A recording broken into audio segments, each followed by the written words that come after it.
Thank you, Mariano, again, for leading that song, like you said. And isn't that different words that we're used to? But it's nice. You know, he's made us whole. So in light of last week's, I think our message this morning or evening is very pertinent.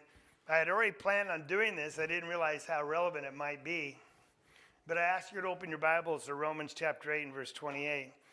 But it was a week ago Saturday, we got the message that Julie had her stroke.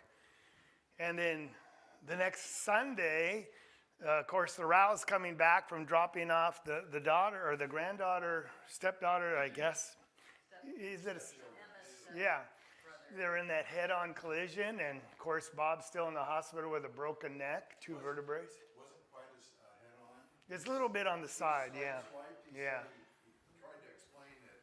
Yeah. He saw it head-on coming, and he tried to take it side-on. Yeah, it's just serious. And, of course, we know little John hurt his neck on the trampoline. And then we had a passing of a loved one. And Joanne passed away Saturday morning at 2 o'clock, 2:15, I was told, yeah. And then who all's been sick? I know my wife's been sick, and other people have been sick, and Stan's been sick. And someone said it's like Satan is just trying to slap this church around, right? And I heard Clemente what you had to say. He said, yeah, Satan knows this church is going to explode, and he doesn't want it to. Like, explode in number, not explode. And I think that's a great paradigm to be viewing that way, because he doesn't want us to grow, doesn't he? And I hear we had 8 visitors this morning, and 2 of them came for the 3rd time. That's Michael and Bernice. And that's wonderful to see them coming on their own. And we had another young couple, you said. So, yes.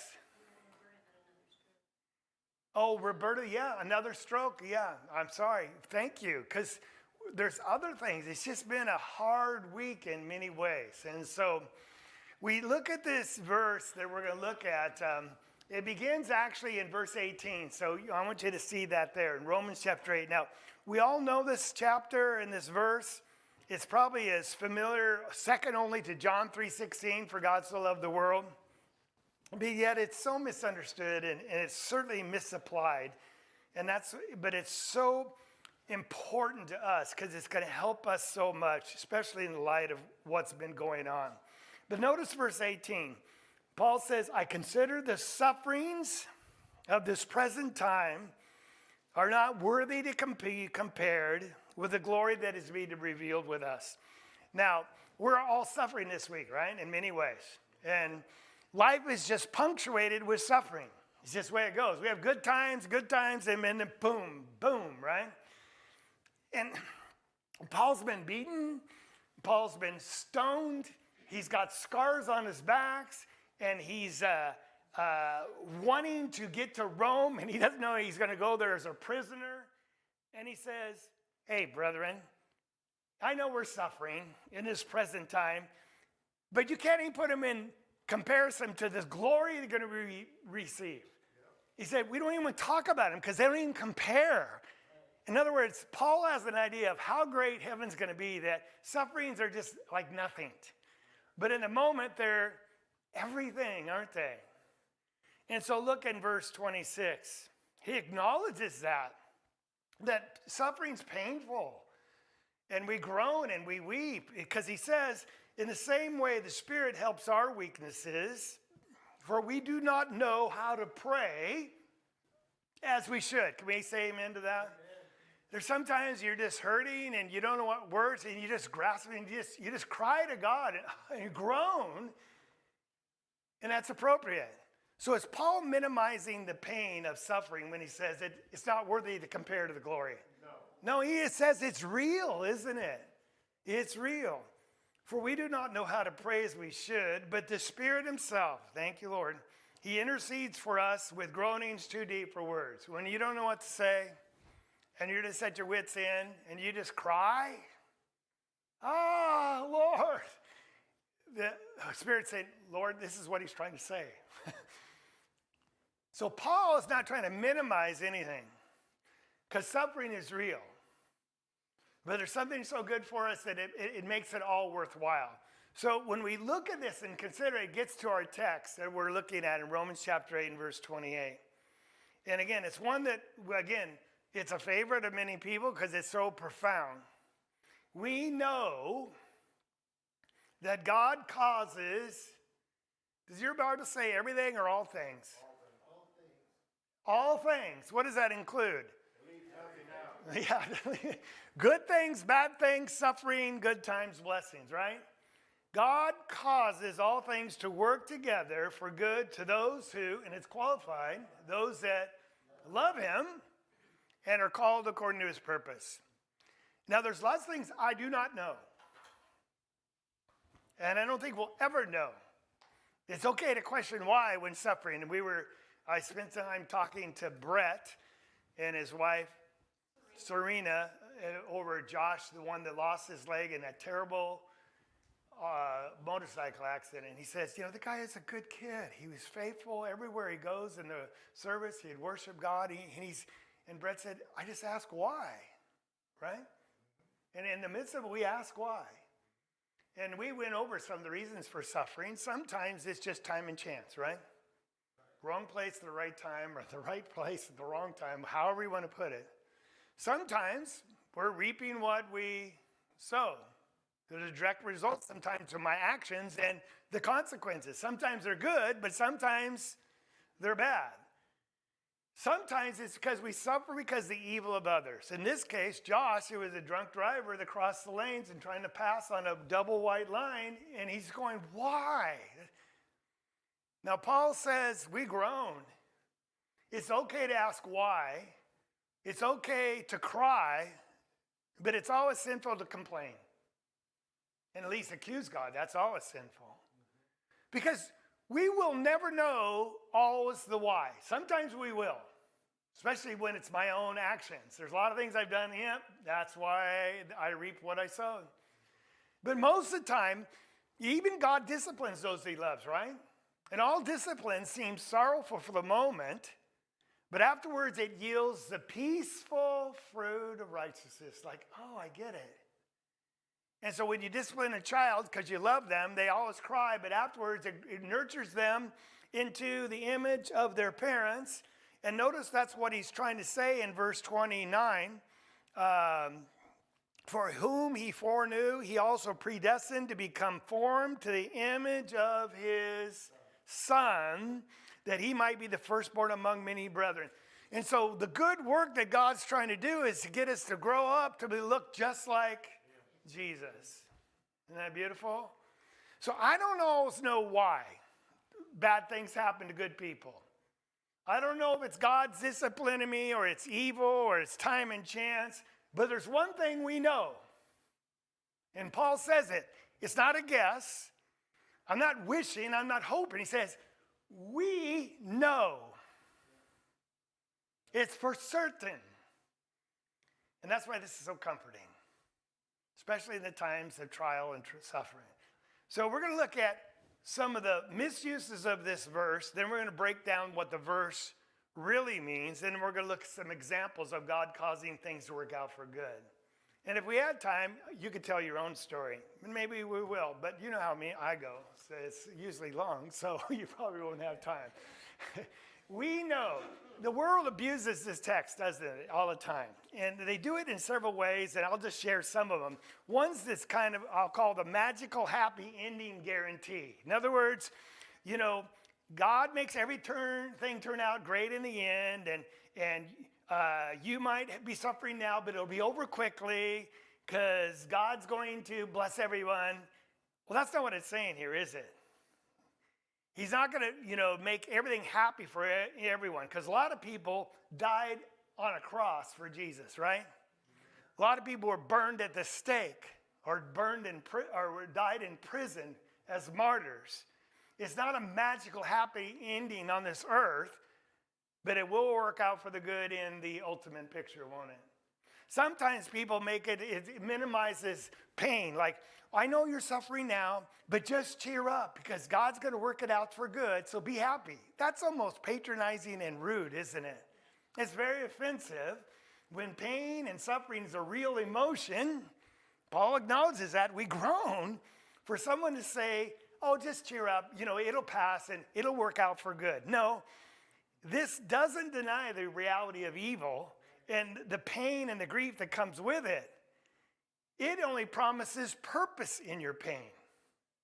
Because the worst thing is to have pain with no reason, no produce or nothing come out of it. And God's promising that you won't have immediate relief always from it, but it's going to come out for something good. That's the promise. Then there's the gospel version that, boy, God just promises prosperity, material good for everyone. No, a lot of Christian saints died in poverty or in prison, or as we said, it's in martyrdom. This isn't going to assure some prosperity on this earth, that will it? Then there's this karma kind of version that if you do good things will happen to you. It's sort of this Middle Eastern vibe. Well, that's not the case, all right? Because this verse assumes bad things do happen, and that includes rape, sexual abuse, genocide, betrayal, adultery, chronic illness. And Paul's actually writing it from prison. And he just had a shipwreck, and then he has had beatings and hungers. It's not about good karma. And you can't think, well, God's punishing me for what no, bad things happen.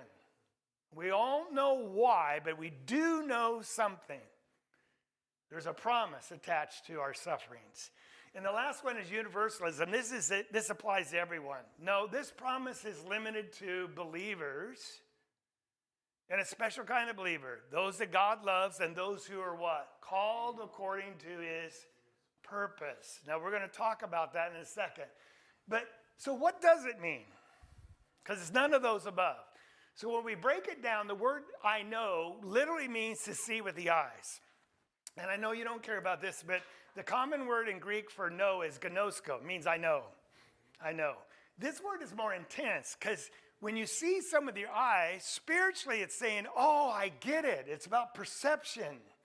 It's not just a knowledge, it's an understanding from that knowledge. Because we know a lot of facts, but do they come down to our heart and open our eyes like, oh, I get it.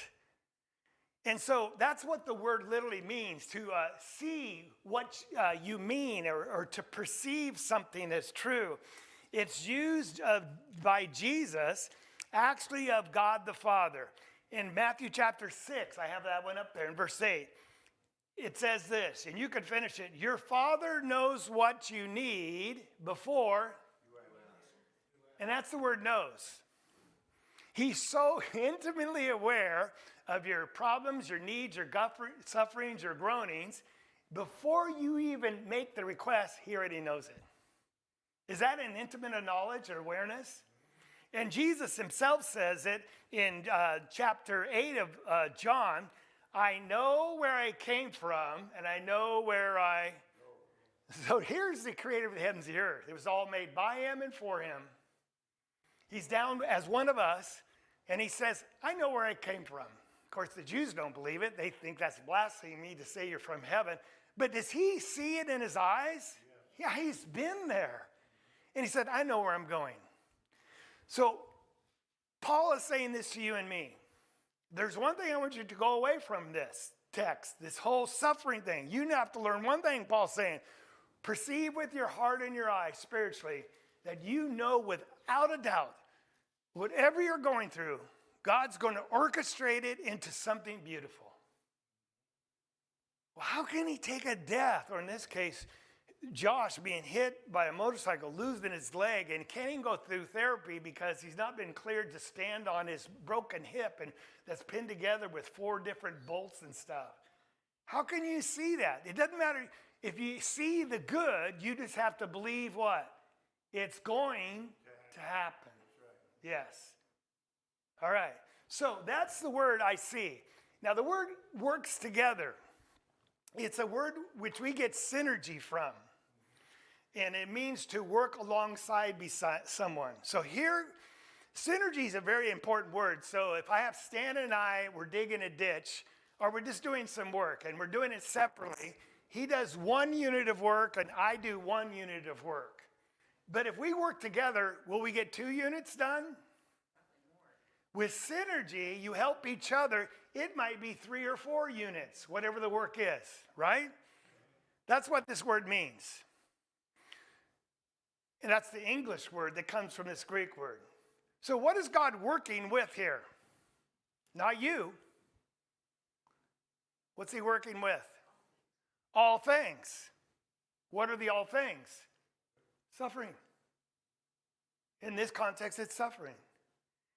So God is so sovereign, he is so powerful and so wise and so loving of us, he's going to use this suffering. Now, let me be careful. He did not cause the suffering. He's not approving of the evil of others. He's not promoting it.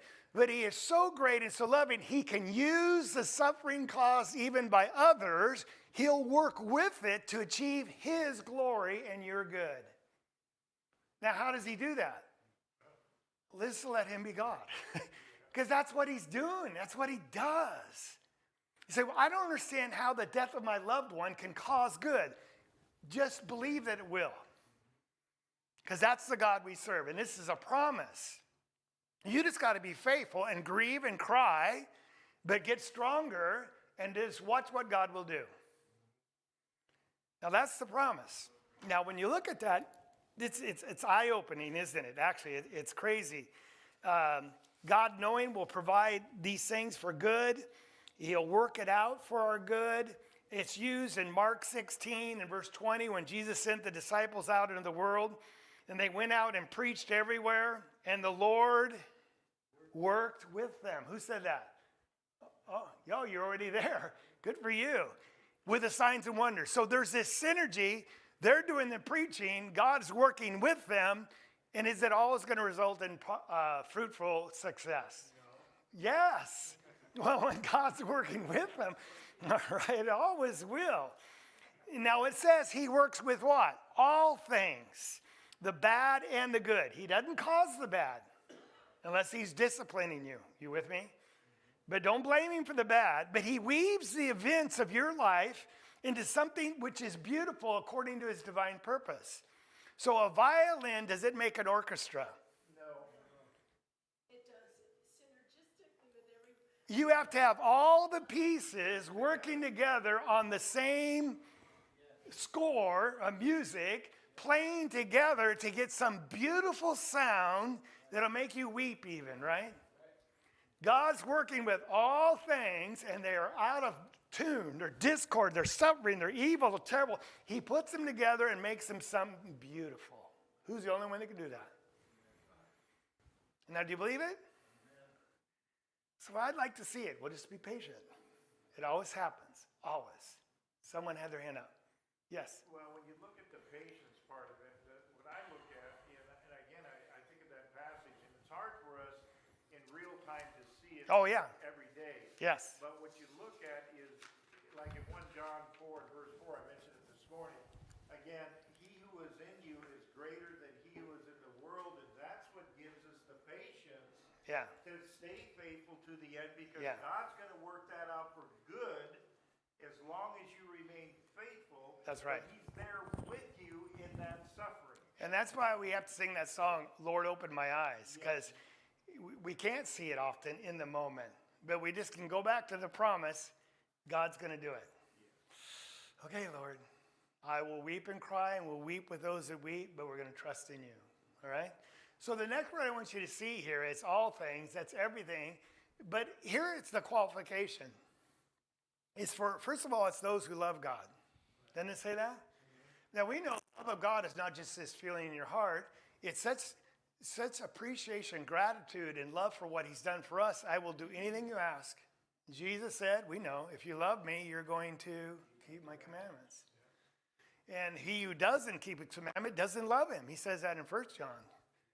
And so when we're devoted to Christ and we love him with all our heart, mind, and soul, his purpose is going to become our purpose. And now that's the next part that it leads to, that those who are called according to his purpose. So he purposed for us to become his children through the suffering of Jesus Christ, right? And that's how he called us, through the teaching of Jesus. That was all God's plan. He purposed it. This purpose is very, very, very, very interesting word. Beside that, it's very interesting. Because it means something that is deliberately set before the Lord, and it's used in the New Testament for the showbread in the temple. The same word. Now, the table of showbread had 12 loaves, one for every tribe, and every Sabbath it was replaced, and it was permanently before God to show his presence in this covenant that he has with the children of Israel and now with us, that he's always going to take care of us and be there with us. And it's presented before him. It's constantly a reminder. And so when it says we are called according to his purpose, we are constantly before him. He knows us by name. He knows our needs before we even ask. And because he's purposed to call us into his family, his purpose becomes our purpose. We'll do anything he asks. So this promise is very qualified. It's to those that people intentionally are serving Christ. That's why you're here on a 2 o'clock on a rainy day, right? You've purposed to be here. Your purpose to connecting with God and with one another. That's why you come on Sunday. That's why you pray. That's why you read, because it's purpose living, because you're continually placing yourself before God because he's in charge. And you want him to take care of your life. Well, that limits this verse to just a few people, doesn't it, in the world? The chosen, the faithful. So we look at that. There's the summary then when we put it together. God's going to cause all things to work together to good for who? Those who purposely love him. That's right. He didn't allow random events to happen and he patches them up at the end. He's orchestrating every single event in your life, even the evil and the painful, so they can collaborate together in this beautiful spiritual symphony. The verb is present tense. God causes. That means he's doing it now and he'll be doing it tomorrow. It's ongoing process. He's working with those events to bring out something good in our lives. And it's amazing because he doesn't work the evil or approve it. I've said that now 3 times. But get this, he sovereignly overrules the evil and forces the evil to serve his good pleasure. How can he do that? Because he's God. Babylon was a heathen nation. They were wicked, idolatrous, but he used them as his servant to discipline Israel, but then he destroyed them. Did it turn out good for Israel? Yeah, they learned their lessons. And you read the prayer of Daniel in Daniel 9, you'll see it. And then they came back, and through that, Jesus was born.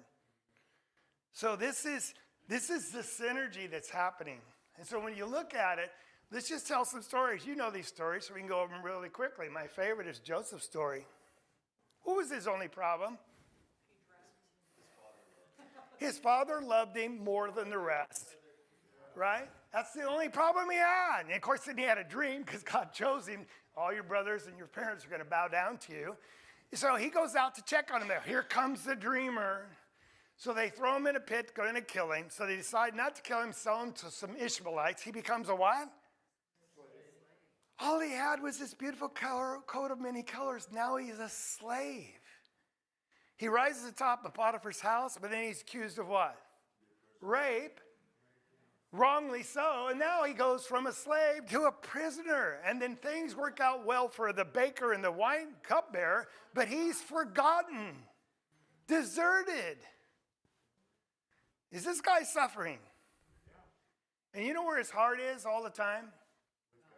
Back home. And God, back home. So we know what happens later, that he interprets the dream, and Pharaoh said, I've set you over all the land of Egypt. I've made you. He gave him his signet ring, put it on his hand, clothed in his garments, and he led him ride in his chariot, and he told everyone, bow the knee before who? Joseph, from prisoner to the exalted one. He's given a wife. He has a firstborn child. It's a male child. Does anyone know his name? Please, someone, it's trivia time. Who said that? Manasseh. was before. Does anyone know what Manasseh means? Because names mean something, not like Jack. Jack means, In my sorrow. oh, wait. I think Jack, I'm trying to think of my name. Jack means wonderful? No, that's what Ann calls me. Jack means nothing. But Manasseh means something. Something about in my sorrow or That's close. in my suffering or whatever it was. It's close. You know what it literally means? Made me forget. Yeah, made me forget. Yeah. God made me forget. Where's his heart been all this time? He doesn't forget. But he's thinking about dad. He's thinking about home. But now when he's holding his child in his hand, he has a family of his own. He said, God has made what was ugly something good. And then the second child's Ephraim's called fruitful, because now he has many. We know the story. His brothers come before him. They bow down, and the whole family moves. And finally, his dad dies, and they think, oh, now Joseph's going to kill us. He said, you meant it for evil. True? But God meant it for good. They all move down there. And then because of that, we see the lineage of Abraham is preserved, and Jesus Christ is born. But he said that before they moved to Egypt. Okay, I might have got my time, but he had this understanding that God made terrible things into something beautiful. It was all his plan and intention. Yes? You know, Mariano made a point this morning in the class, and it was really well pointed out. The importance of Christians to consult with God. Right. And you see it through all the Old Testament. Every king that consulted in obedience to God, God was always there Right. to not only protect them and defend them, but to give them success and victory. The minute they relied upon their Right. own counsel, they lost. That's true. Throughout the Bible. It's true. Ruth's story, isn't that a wonderful story of fidelity and loyalty? It didn't start out so well. They're in a famine in their homeland, so her husband, what was his name? Not Abimelech, but Himelech, right? Naomi, not Ruth, but Naomi, they move to Moab. They go to a heathen country. Her two sons married two Moabites. One is named Ruth. Oprah and Ruth. And that's why this book is about Ruth. But sadly, Naomi's husband dies. Now she's a widow. Then both the sons die. She loses her husband, both sons, and now she and her two daughters are all widows, and widows suffer. There's no way for them to make a living. Did Ruth suffer? Yes. Is this the worst of events? Like, why would God allow my husband die? And that question's been asked, hasn't it? Millions of times. It starts right here for our reading. And Naomi realized, I can't help you. Just go back to your home people, and maybe you can find another guy and he'll take care of you because I'm destitute. And Ruth says, no. Your God will be my God. Your people, my people. She observed something in Naomi, her mother-in-law, right? Yes. And she understood something about the true and living God. So I'm going to suggest Ruth loved God. Yes. Even though she didn't understand who he was, but she was going to serve him.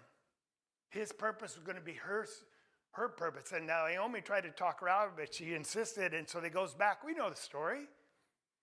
She's gleaning as a pauper, but God oversaw her and took care of her through her kinsman redeemer, whose name was what? Boaz. Paid the price to take her under his own, ends up marrying her, and through that union, they have a son named Obed, and Obed is the grandfather of David, King David, through whom Jesus Christ came from. And she was a Moabite, a heathen woman. Right? Did she suffer? Did God turn it into something beautiful? It's one of the greatest loyal and love stories we read, Ruth. And it all was born out of suffering. Yes. I was looking at this story, and with, there goes my brain. It's okay. The mother-in-law. I mean, Naomi. Thank you. She has these two daughter-in-laws, and neither one of them had a child Right. from her sons. Right. But God, in His infinite wisdom,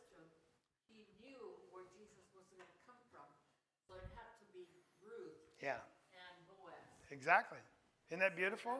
That is amazing. He orchestrated all these events, and it's just amazing how he does it. Yes? Was it because Ruth was already of the lineage? No, she was a Moabite, a Gentile. It was her mother-in-law, and she became one, right? Yeah. Now, we love Job, right? What was Job's only problem? His only problem was, God said, you observed my servant Job. He's upstanding. He said he's three things. He's righteous, and he fears the Lord, and he serves me. I think I missed one.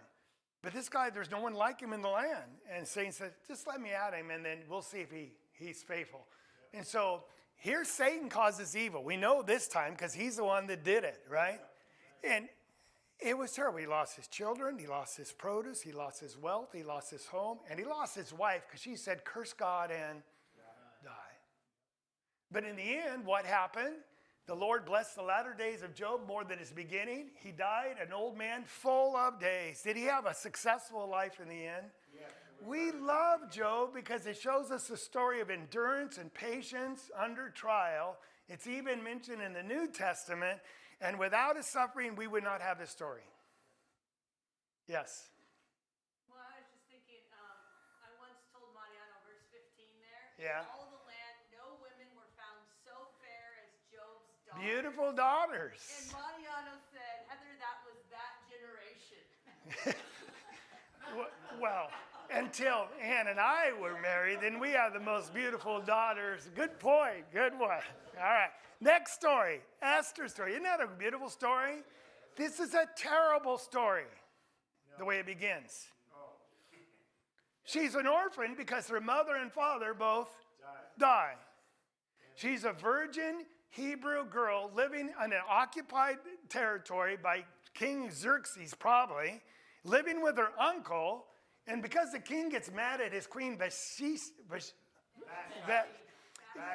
he gets rid of her and says, has a beauty pageant to select a new queen. And her only problem is what? Beautiful in form and in face. She must have been a stunner. Blessing or a curse, I don't know. So she's plucked out of her orphaned family, put in a harem. I'm just trying to, she's kidnapped basically, right? Can you refuse the king? She's a virgin and is trying to save herself for a husband, a Hebrew man. And if she's not picked as one of the queen, she stays in that brothel, if you would, never allowed to marry ever again because she's the king's property. This is a tragic beginning. Is she suffering? Yes. Does God make it beautiful? We know the story. They learn of a plot to destroy all the God's people, the Hebrews, through Haman, right? He ends up getting hung on his own gallows. And they said, you got to go talk to the king. And that's Mordecai. And Esther says, he hasn't asked for 2 months. And he must be mad at me. If I go in there and he doesn't receive me, she's going to what? Die. And so notice what it says. If you remain silent this time, relief and deliverance will arise from the Jews from another place. You and your father's house will perish. But here's a big question. Who knows? You have not attained royalty for such a time as this. Now, he asks who knows, and guess what? We know. God orchestrates all things for his purpose for those who love him. She's there on purpose. It wasn't just by chance. He took an ugly thing and made a beautiful thing out of it. And she saves all of Israel. And there's a days of festival of Purim that's celebrated to this day in her honor because she saved the children of Israel, from whom Jesus was born. And we love her loyalty and fidelity and her willing to sacrifice life. And it was all born out of suffering and courage. And I just go on. Stephen's story, what was his problem? He was faithful. He was one of the 7 that were picked. You had to be faithful and full of the Spirit. And when his chance to come to deny Christ or confess him, they stoned him. Tragic. It resulted in chapter 8, verse 1. Because of his death, there was a wide persecution that rose against the church. They're going to houses, dragging people out. And the Christians in Jerusalem who were content to stay there with the apostles were scattered. Bad times, right? Really bad suffering. But notice what God did with that. Because of that, those who have been scattered went about what? Preaching God's word. And see, God said, I want the gospel to go to the whole world. They're going to just keep it stuck in Jerusalem or Judea. But like a dandelion, and all the float away, wherever they land, new churches pop up all around the world. Cornelius in chapter 10 is the first Gentile, and then it just blows up the church as far as the number. And we're there because of that. Was that a good thing or a bad thing? His stoning. And what did God, his last words on this earth, what were they, some of them? Receive my spirit. Was it a good thing for Stephen? He's got this glory that doesn't compare to the suffering that he just went through. I mean, it's no comparison. It's so great. And he said, he's there now, isn't he? His name is mentioned throughout the ages. The last one I'll just say is Jesus. I don't even have to say, did Jesus suffer? Oh, yeah. Did that turn out good? For him? Well, he went home, so yeah, it was, he got. Therefore, God highly exalted him. Every knee in the heavens and on the earth are going to bow before him, confessing his name. And because of his suffering, we have the chance of glory. If it wasn't for suffering, there would be no goodness for we wouldn't even be here. And I can talk about Paul, we can talk about other martyrs, we can talk about so many other people in the Bible, but this principle, God causes all things. He orchestrates them in something beautiful for those that love him and have his purpose become theirs. Yes. I thought a lot about Jesus' suffering, and it occurred to me that he suffered a long time. And what I mean by that is that he left glory, right? Yes. He suffered in what he knew. He knew what he left. He Yeah. knew where he was. He was, I mean, in what he was living amongst, it's like living in a sewer, you know. Yeah. It was pretty bad. And not only that, do you know when you tell, like we had told the kids, I would say sometimes if they were really, wait till your dad gets home. Well, they didn't want to hear those words. But the suffering wasn't so much, they suffered probably more before dad got home, just thinking. About what's going to happen? Yeah. And that's what I was thinking about Jesus. is that he suffered the whole time. He did, knowing what's going to happen. He was going to come to that That's true. cross. And we know that because he's weeping in the garden. Yeah. Good point. Yes. One thing she touched on there, we may suffer our time, never see the good that God is working out in our lives on behalf of other people. Another good point. Like Stephen and Christ, of course. Did you hear that? You know, but these other stories were given us to encourage us. Yeah. Sometimes you see the good in your lifetime, and she said, often you never see the good of your suffering until the next generation. You'll never see it. Stephen never saw it, but his death opened the door to the Gentiles indirectly. It did. You know, and you'll never see it sometime in your lifetime. Good point. Paul never forgot it. Yeah. Yeah, when you die as a martyr, does that turn out for good? Yes, it always will. It'll inspire others, and you get to go home to be in glory. And it's always good. So, how about, everyone's got a story, I'm sure you could tell. I mean, the Millers have a story now. Julie, poor Julie, she suffered with Randy and all his, and now she's the one suffering, and he's suffering because he can't take care of it. It's just, and I'm not trying to embarrass anyone, but the first words that Carol said when I saw her that morning, I hadn't got in the room, just barely. I hadn't sat down. She just cried. It should have been me. Oh, really? Who wants to see their child? It should be me. Suffering. And she's going to have a long road. But Julie's a fighter. She's up there taking a couple steps. It's amazing now. And I know God will.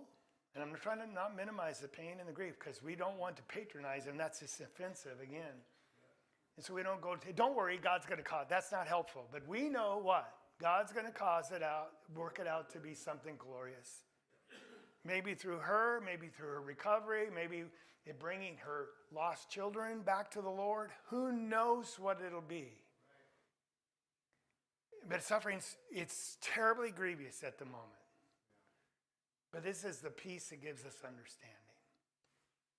Couple stories, my stories, and we're done. You can tell me your stories later.